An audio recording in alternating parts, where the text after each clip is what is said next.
Salam alaikum tout le monde, on est le 1er juin 2026 et l'Algérie, elle commence ce mois avec une énergie que franchement on ne peut pas ignorer. 4 infos, 4 sujets lourds et on va tout disséquer ensemble sans filtre. Première chose, la Banque africaine de développement vient de sortir ses chiffres. Et les chiffres, ils parlent. 4,1% de croissance du PIB réel prévu pour 2026. 4,2% en 2027. C'est pas une prévision badale ça, c'est une révision à la hausse. L'ancienne prévision de la BAD, elle tournait autour de 3-4%. On parle d'un bond de presque un point entier. Dans le contexte économique mondial actuel, où tout vacille, où tout le monde cherche ses marques, c'est une performance qui mérite qu'on s'arrête dessus. Deuxième chose, un diplomate américain en poste à Alger prend la parole. Et ce qu'il dit, c'est pas du tout ce à quoi on s'attendait. Il parle d'une Algérie transformée, méconnaissable, par rapport à ce qu'il avait connu il y a 20 ans. Un Américain qui dit ça sur l'Algérie. Troisième chose, le salon CIE Polytech 2026 ouvre ses portes aujourd'hui même à Alger. Le plus grand rendez-vous professionnel de l'eau et de l'environnement en Afrique. C'est pas anodin. Et quatrième chose, et celle-là elle est peut-être la plus symbolique, l'Algérie est en train de transformer les peaux de mouton de l'Aïd en or industriel. Dans le cadre d'une stratégie de souveraineté économique. On y revient. Mais d'abord revenons aux chiffres de la BAD, parce qu'il y a quelque chose de particulièrement fort là-dedans. Ces prévisions 4,1% pour 2026, elles convergent exactement avec ce que le gouvernement algérien avait inscrit dans sa loi de finances. Exactement. Ce que ça veut dire, c'est simple. Le gouvernement avait vu juste. Et une des institutions financières les plus sérieuses du continent vient de valider cette trajectoire.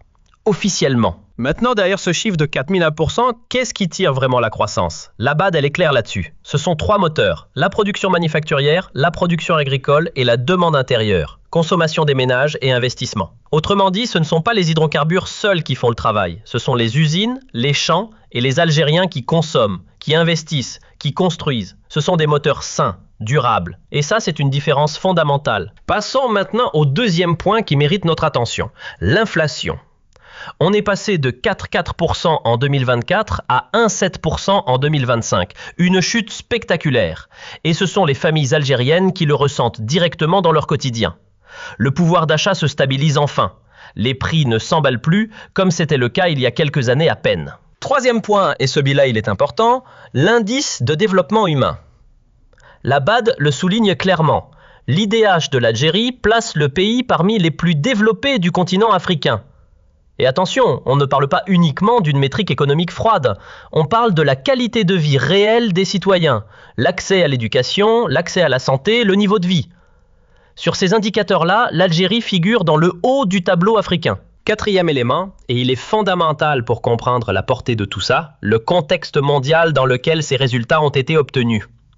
Le rapport de la BAD le note explicitement. L'Algérie maintient ses indicateurs malgré les tensions géopolitiques, malgré les fluctuations des marchés énergétiques, malgré les incertitudes qui pèsent sur l'économie mondiale. Autrement dit, le pays résiste aux chocs externes mieux que beaucoup d'autres nations. Maintenant, soyons objectifs parce que l'analyse honnête, c'est notre ligne directrice. Ces performances sont solides, oui. Mais des défis structurels demeurent. La diversification économique reste un chantier inachevé, la dépendance aux hydrocarbures pour financer le budget de l'État est toujours là, bien réelle, et le chômage des jeunes, c'est une problématique persistante qu'on ne peut pas balayer sous le tapis. Ce que les chiffres de la BAD nous disent, c'est que la direction est la bonne. Ce qu'ils ne disent pas encore, c'est que la transformation est terminée. Elle est en cours. Et ça, c'est une nuance qui change tout. Partie 2. L'Algérie vue par Washington, une nation transformée. Bon, passons maintenant à quelque chose qui m'a vraiment intrigué ce mois-ci. Parce que là, on ne parle pas d'une opinion lambda, on parle d'un regard professionnel, extérieur et franchement rare sur ce qu'est l'Algérie aujourd'hui. Marc Shapiro. Retenez ce nom.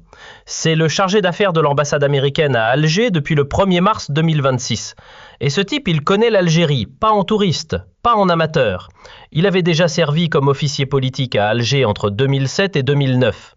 Donc, quand il dit qu'il est revenu en 2026 et qu'il a découvert un pays qu'il ne reconnaissait plus, ça mérite qu'on s'y attarde. Et il le dit dans le bon sens. Ce qui m'intéresse ici, c'est pas le protocole diplomatique. C'est ce qu'il a dit concrètement.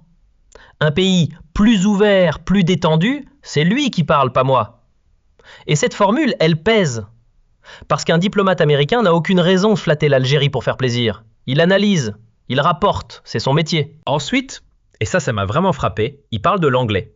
Il dit, je reformule ses propos, « On a l'impression que tous les Algériens parlent anglais. Personnellement, je ne m'attendais pas à ça. » Pour un Américain, ce genre de remarque, c'est un signal fort. L'anglais, c'est pas juste une langue, c'est la clé de l'économie mondiale, de la tech, des échanges internationaux. Sa progression en Algérie dit quelque chose de profond sur l'évolution culturelle et intellectuelle du pays. Et puis il y a les voyages. Shapiro a sillonné le pays. Constantine, les pâtisseries locales, un passage à Timimoun où il a découvert ce qu'il appelle un désert fantastique. En surface, ça peut paraître anecdotique, mais moi je lis ça différemment. Un diplomate de Washington qui parle de chaleur humaine, de diversité des paysages, d'émerveillement, c'est une image de l'Algérie que les médias occidentaux, eux, ne prennent pas souvent le temps de dessiner. Sur le plan diplomatique, Shapiro a levé le voile sur un autre sujet, la situation de l'ambassade américaine à Alger. Depuis le départ de l'ambassadrice titulaire, le poste est officiellement vacant. Et là, il a été très direct, envoyer un chargé d'affaires. C'est une pratique diplomatique totalement banale, courante entre États souverains. Pas un signal de dégradation, pas une punition, non. Ce chargé d'affaires couvre l'intégralité des opérations au même titre qu'un ambassadeur en plein exercice. Rien d'alarmant là-dedans. Maintenant, ce qu'il faut vraiment retenir de tout cela, et c'est là que ça devient intéressant, c'est que le dialogue entre Alger et Washington continue à un niveau franchement élevé. Tebboune a reçu le patron de l'Africom, il a reçu le secrétaire d'État adjoint américain. On ne reçoit pas ces profils-là si la relation est en crise. Ce n'est pas le tableau d'une relation tendue, c'est le tableau d'un partenariat stratégique qui avance, même avec des désaccords ponctuels sur certains dossiers. Et c'est là qu'on touche à quelque chose de fondamental. L'Algérie n'est dans le camp de personne, pas américain, pas russe, pas chinois. Elle est dans son propre camp, une posture de souveraineté assumée. Et c'est exactement ce que confirme l'éclairage de Marc Shapiro. Partie 3. CIE Polytech 2,6. Alger, capitale mondiale de l'eau et de l'environnement.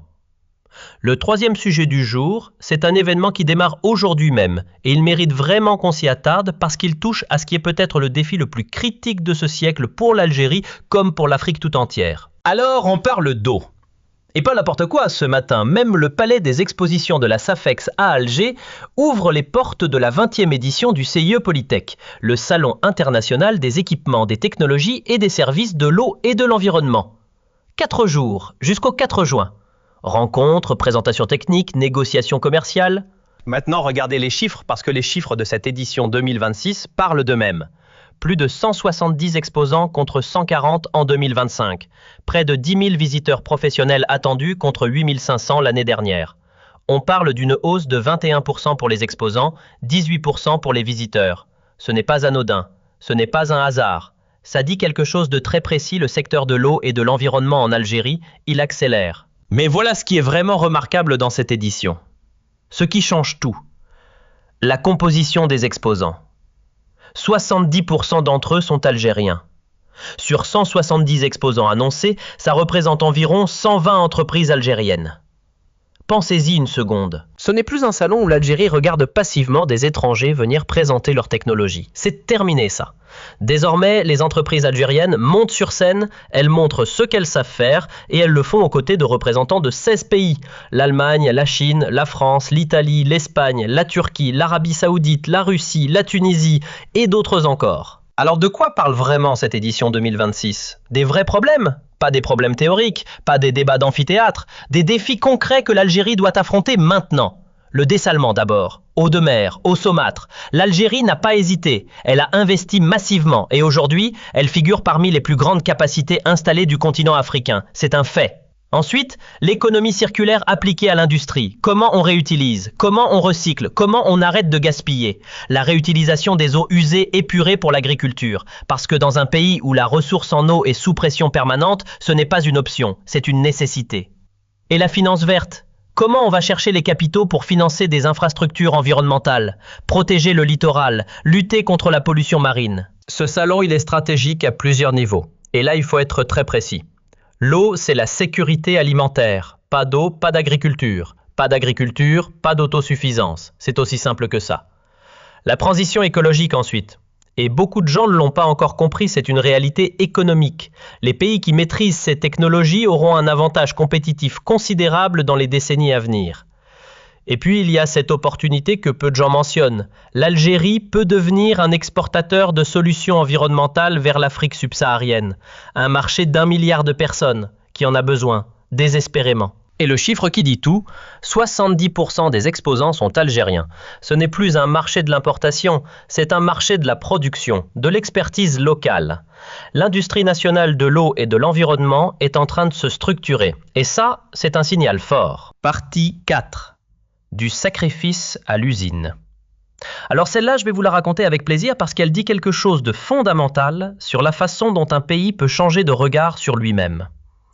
Chaque année, à l'Aïd el-Adha, des millions de moutons sont sacrifiés à travers l'Algérie.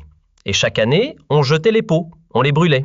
Des tonnes et des tonnes parties en fumée, un gaspillage économique que personne ne voulait vraiment regarder en face. Cette année, l'Algérie a décidé de regarder. Depuis le 27 mai 2026, premier jour de l'Aïd, le ministère de l'Industrie a déclenché une opération nationale de collecte des peaux à l'échelle du pays entier. Le slogan choisi, je vous le donne tel quel, du sacrifice à l'usine, la peau est une valeur à ne pas gaspiller.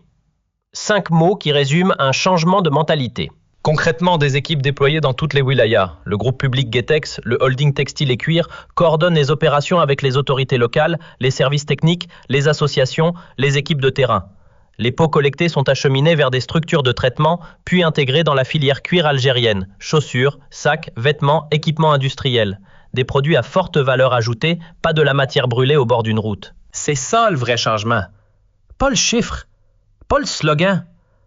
C'est qu'une ressource qu'on ignorait depuis des décennies est enfin traitée comme ce qu'elle est, une richesse. 45 à 50%. C'est le chiffre que le docteur Magda Dagoun, directeur de la veille stratégique au ministère de l'Industrie, a balancé en direct sur les ondes de la radio algérienne.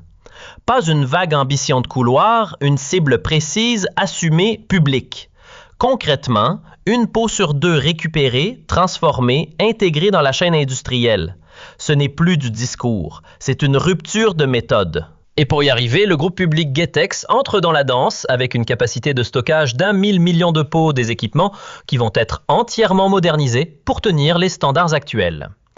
L'idée derrière tout ça, produire local, dépenser moins en importation de cuir fini ou semi-fini et renforcer une filière qui a longtemps été sous-exploitée. Mais attention, ne réduisez pas cette initiative à une simple opération industrielle. Ce qui se joue ici, c'est de la logique d'économie circulaire, construite pièce par pièce à l'échelle d'un pays entier.